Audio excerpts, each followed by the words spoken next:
My paranormal experiences happened at a house that my family has been renting in Gainesboro, Tennessee since the beginning of 2017. Where to begin, I have no idea where to begin because the activity there has been very sporadic. A lot of it I haven't actually experienced myself, but some of it I have. I have lived there several times. I have moved back in and then moved out and then moved back in and then moved out, over the course of the years. So it's very hard for me to actually put a finger down exactly where things started and where they stopped and where they started and where they stopped. But the activity is still ongoing there. The very first experience I ever had there, I had moved out with a girlfriend. I got a house in Cookeville, Tennessee. We were going through a disagreement, her and I. I went to go stay back at that house for a week. The very first experience I had happened during that week that I was staying there. It was in the morning.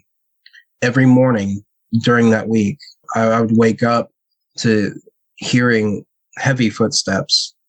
And something would be walking around the living room, and I would be alone in the house. Everybody would be away at work, and I would be sleeping in the living room, which I often do whenever I stay there.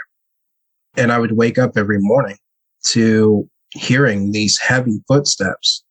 The living room is connected to 3 rooms. It's connected to a bathroom. It's connected to my father's room, the main bedroom. And then it's connected to the dining room, which is important. I'll get into later experiences as to why that dining room is so important. It's connected to the dining room, a bathroom, and my father's room. And I would hear heavy footsteps come out of the dining room, and they would go into my father's room, and then they come out of my father's room and go across the living room to the bathroom, and then they would go back into the kitchen, and it wasn't predictable where they would go, but it's just something was pacing back and forth. And I was the only one home. I know that because everybody else was at work, and it was just me and the dog. And these were heavy footsteps. I remember that you would hear it walking around, and not only would it walk away from you or be away from you, but it would pass by you. And when it passed by you, you'd feel the wind on your face. Like, when somebody physical passes you, you can feel the wind from them passing you. And when this thing would pass me, it would wake me up because I would feel that wind on my face. I'd wake up and I'd hear these heavy footsteps going back and forth between the rooms. I'd open my eyes and there would be nothing there, but you could still hear the footsteps. That was the very first experience I think I had there. And like I said, I wasn't living there. I was just staying there. The next experience that I'm going to share didn't happen to me. It happened to my mother. I was not living there at the time, but my brother was, as well as my father. Like I said, the living room is connected to 3 rooms. It's connected to the bathroom.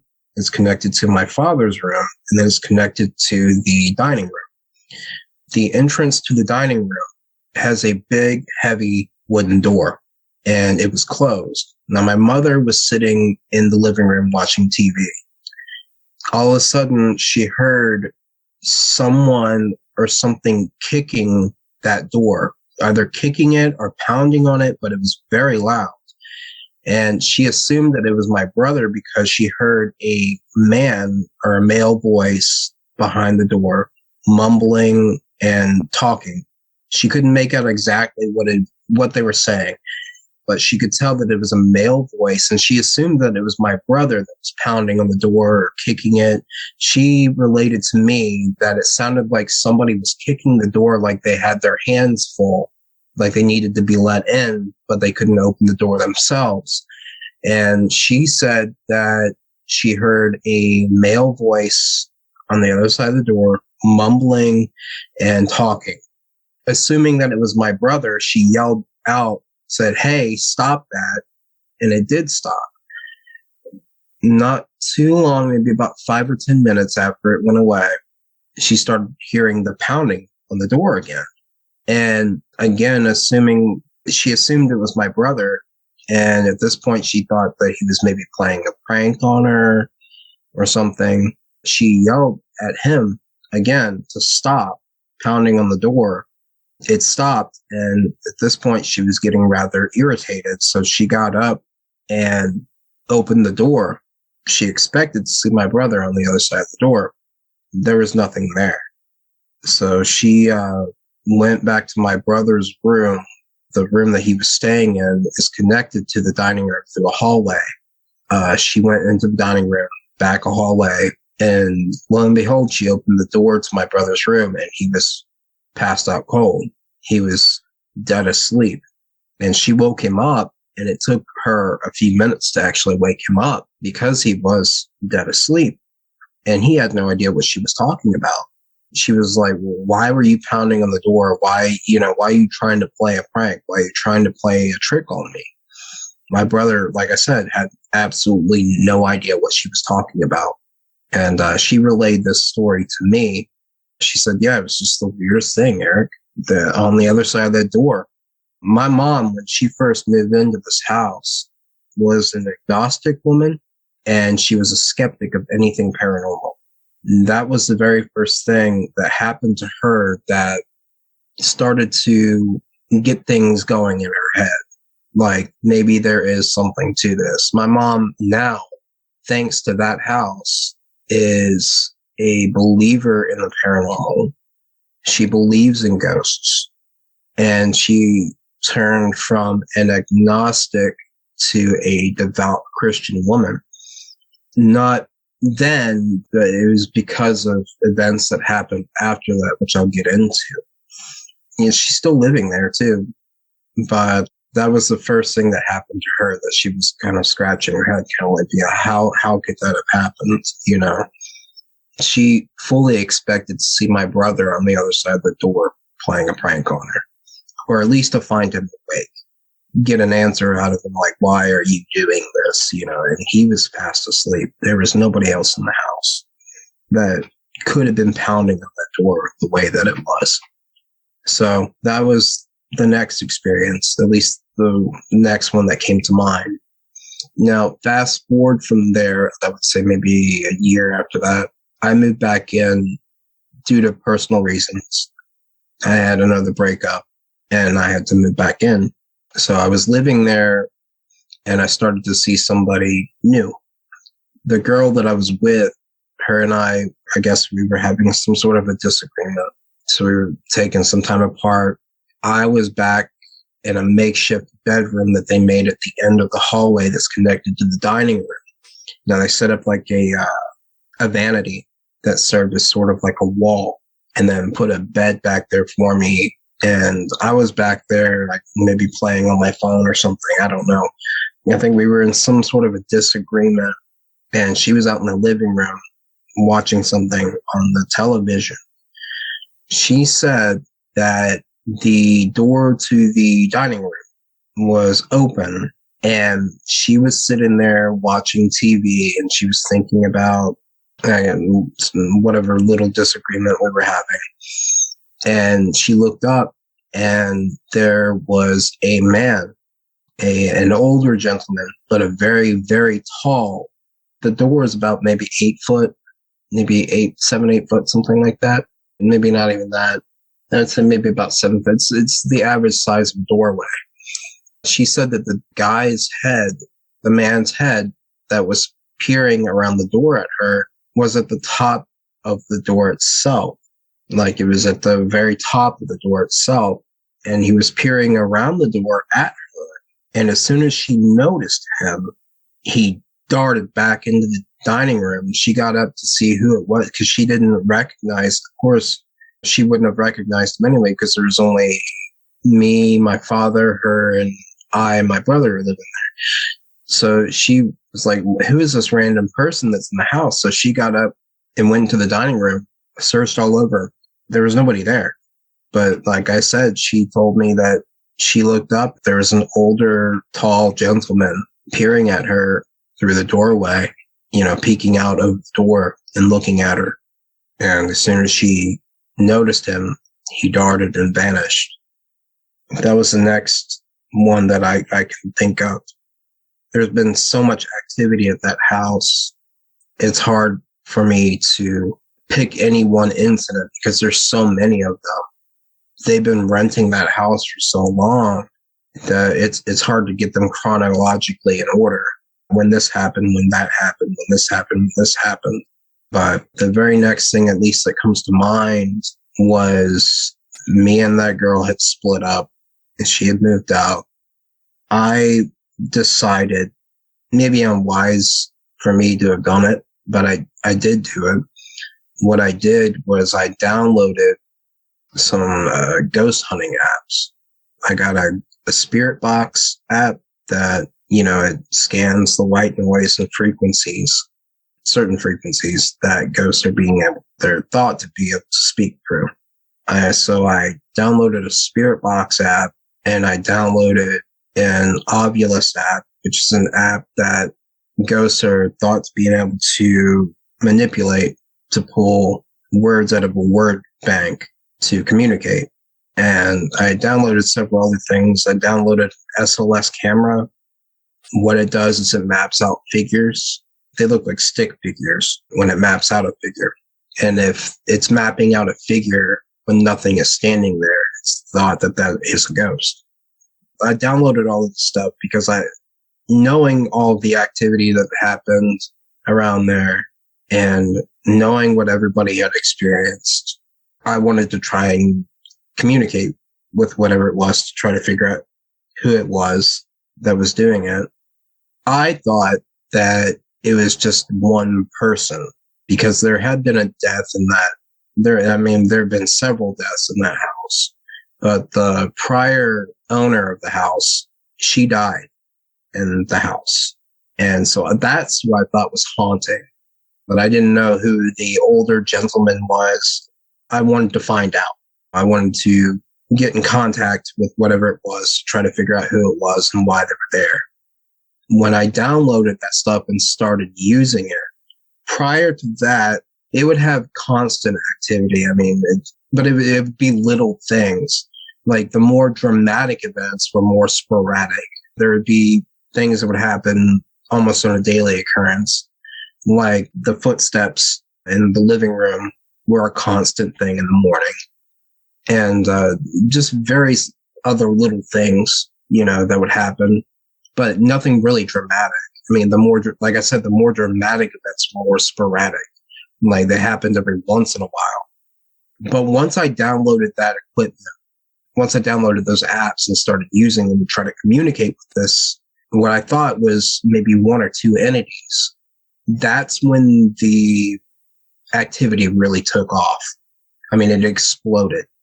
I'll get into it later, but my mom later contacted a priest or a preacher and talked to him about it. And he said the reason that the activity is getting stronger is because you're giving it recognition.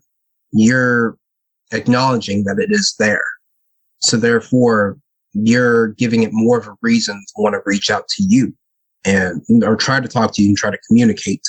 You're giving it a reason to be more active because it wants the acknowledgement.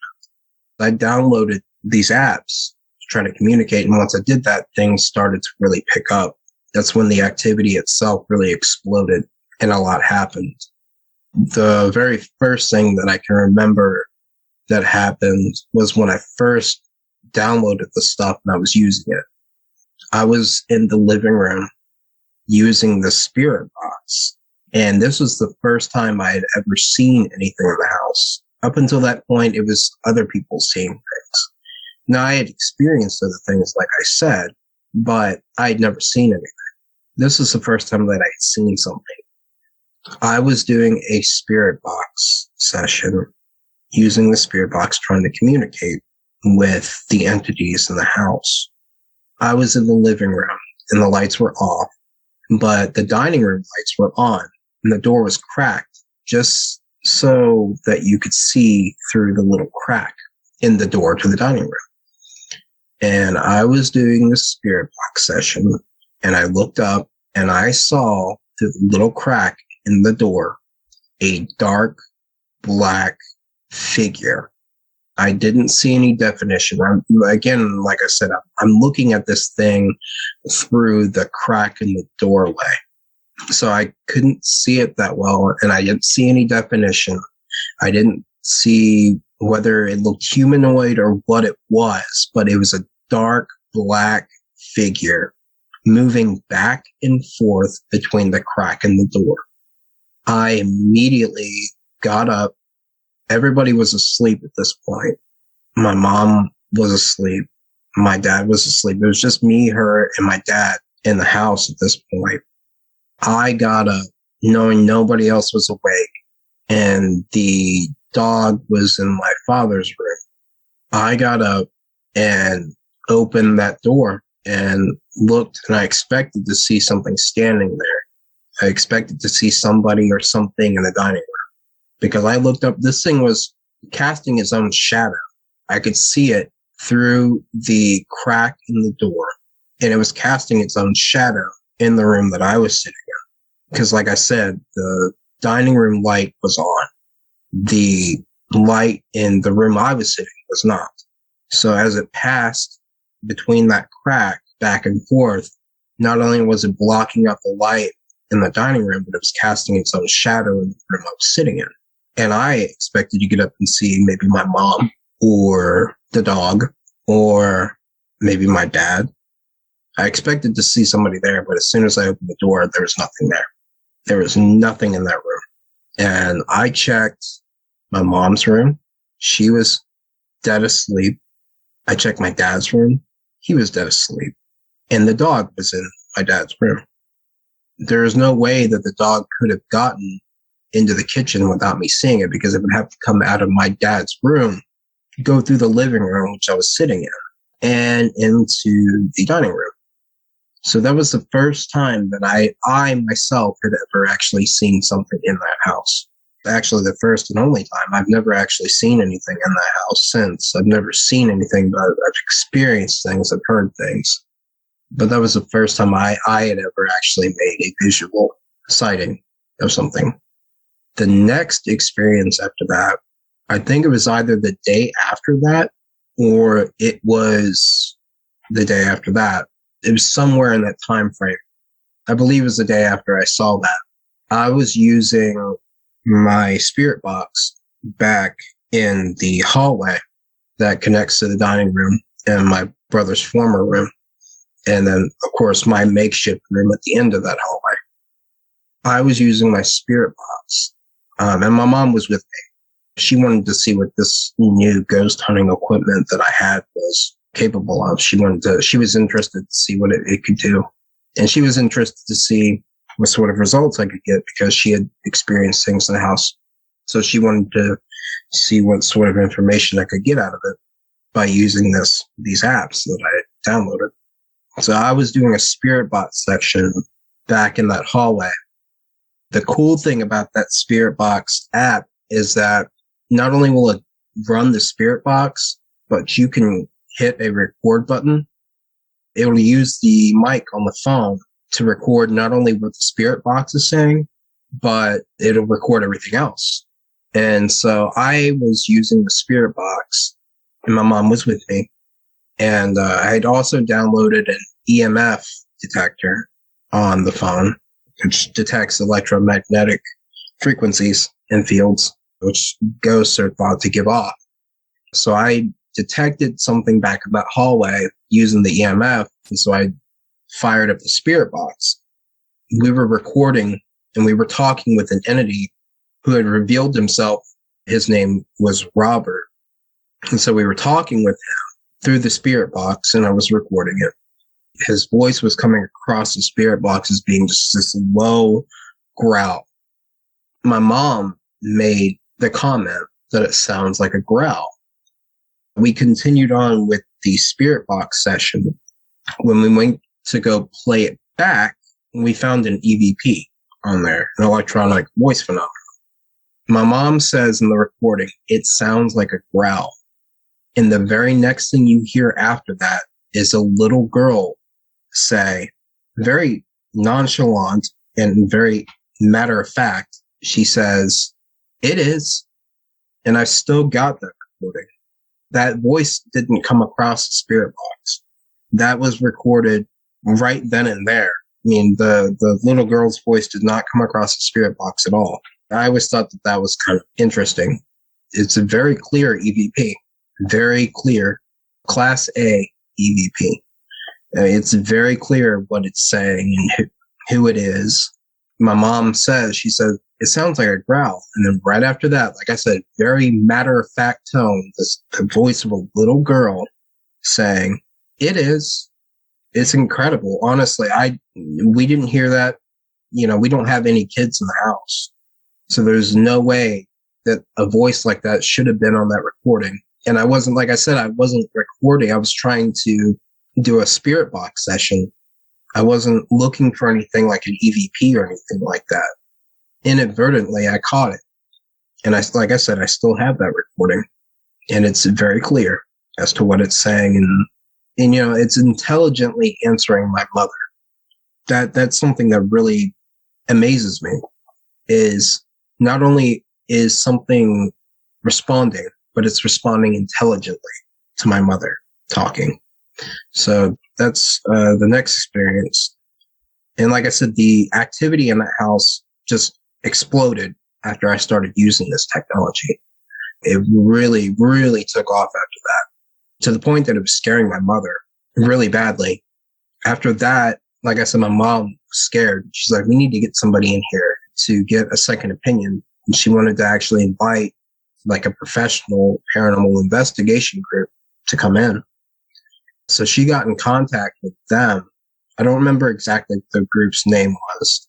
And she had me speak with them about what I experienced. She told them what she had experienced.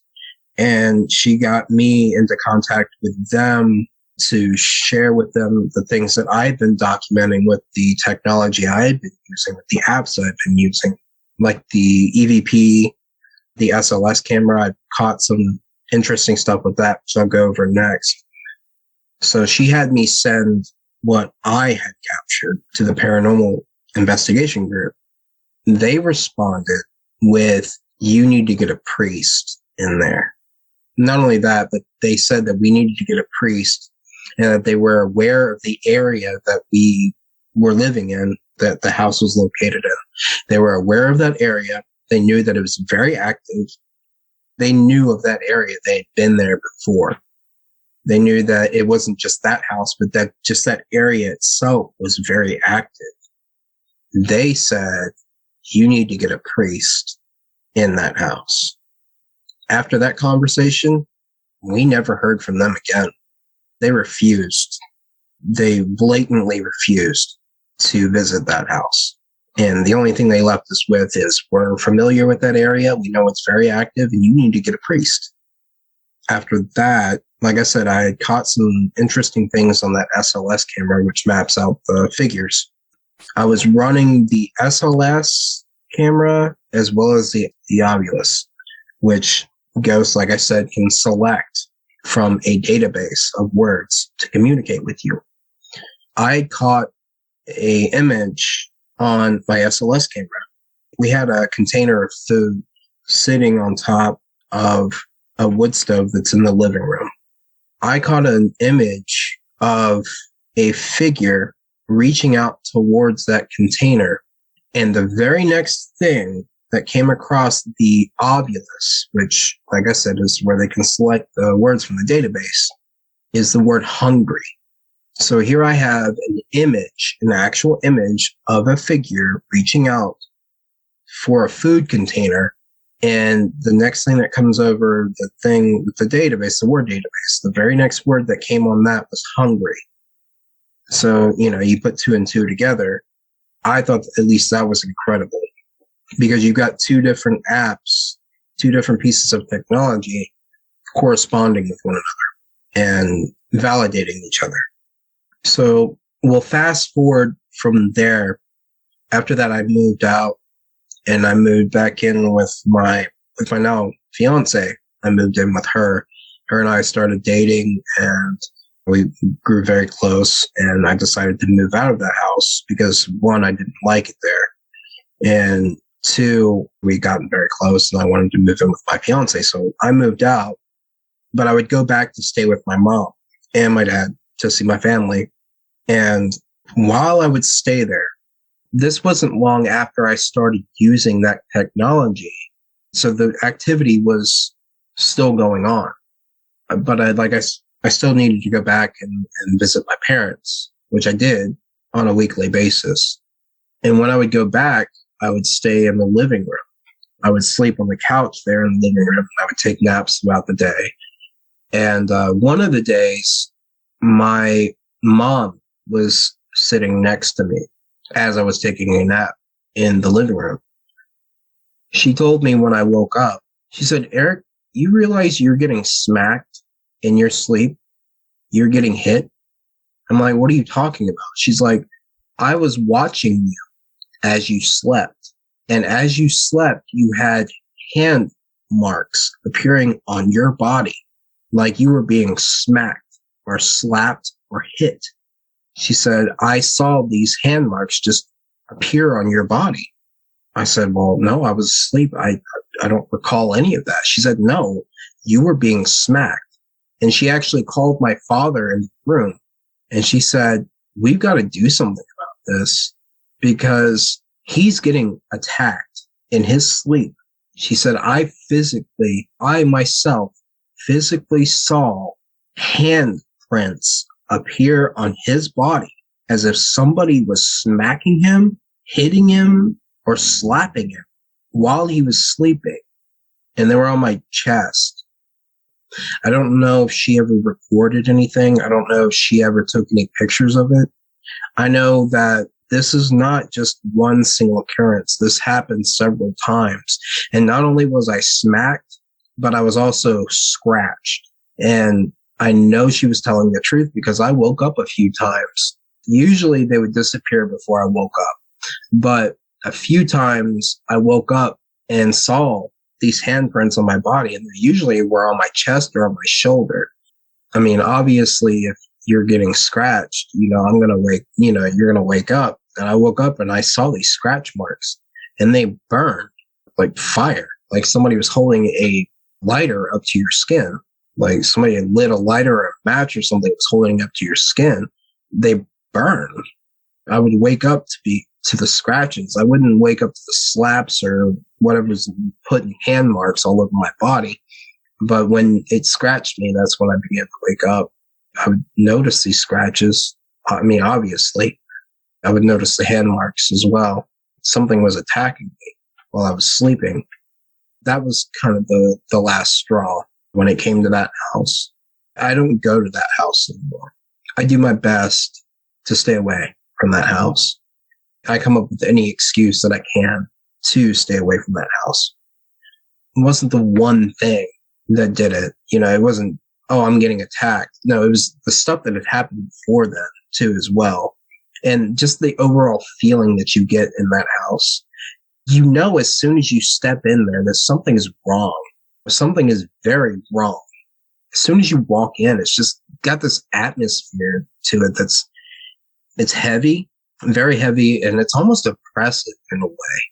Just the air is thick, and you just don't like it there. I don't like being there. I've never liked being in that house. I have only visited because my parents are there. Every opportunity that I can get to get out of there, I'll take it. And any excuse that I can come up with not to go back there because of that and everything else that I've experienced there. And the activity is still ongoing. It's still happening. I just got off the phone with my mother last night about it. Yeah, it's still going on there. It's not as frequent as when I was there using those ghost hunting apps to try to communicate. It's not as frequent as it used to be, but things are still being seen there. And when I relayed the experience to my mother, which is something I left out earlier that I didn't mean to, when I relayed the experience of what I had seen through the crack in the door to my mother, she said, "You know what? I've seen the exact same thing. I see it all the time. When I'm up late, watching TV and that light is on the dining room. She said, I see the same thing all the time. I was just talking to her last night about it. And she says, I still see it. She said, but this, nowadays I try not to. She said, I try not to see it. She said, Erik, I hate it here. She said, I don't like it here. And the only reason I'm here is because I don't have any other option. I don't have any other option. I have nowhere else to go. She said, Erik, I hate it here. She said, I know how it feels here. She said, I feel the same way that you do when you're here. I feel the heavy feeling. I feel the oppressiveness. I feel the oppressive energy, atmosphere, whatever it is, thickness in the air. She said, I hate it. She said, I'm scared. Because I asked her, I was like, have you seen anything since? She's like, I still see the thing in the crack in that door in the dining room. She said, I see that all the time, but I try not to. She said, it's gotten to the point, Erik, that I try to look where I know I'm not going to see something. She's scared. And like I said, she hates it there. And I don't blame her. It's just that house. And I've spoken with exes of mine about the house. When I asked them about it, they said, I didn't like it there either. They said, there's something bad in that hallway. That hallway is the worst part. That hallway that connects the dining room to the bedrooms, there's something bad in that hallway. I know using the apps that I downloaded, I was able to at least bring some clarity to my family. Like, yeah, this is really happening. Like, you're not crazy and I'm not crazy either. But also with those apps, I was able to document at least 4 different entities that are haunting that building. I only got one EVP, but using that spirit box, I caught at least 3 or 4 different voices in that house. And I'm sorry if it appears that I'm all over the place. It's just there's so much that has happened there. There is so much that has happened there, and it continues to happen. I haven't even scratched the surface yet of what all has happened there and what continues to happen there. I was able to at least document 3 or 4 of them that are in that house. That house is insane. That house is nuts.